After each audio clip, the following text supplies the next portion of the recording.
Congrés,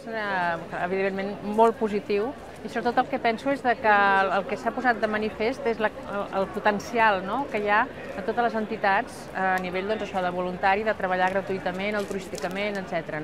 I crec que això ho ha de tenir en compte l'Ajuntament. Nosaltres allà a Sarrià ens trobem una mica amb el conflicte amb els centres cívics, que els centres cívics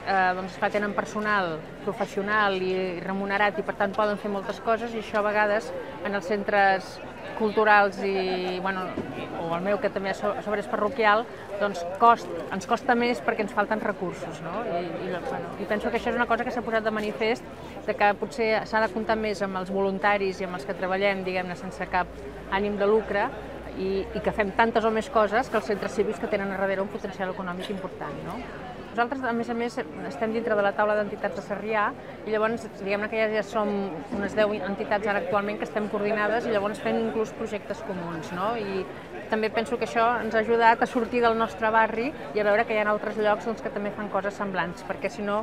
tens tendència a tancar-te una mica i com a nivell de barri hi ha moltes coses, però jo he trobat molt vàlid veure totes les altres entitats que hi ha i conèixer inclús entitats de les quals no teníem ni idea que existien.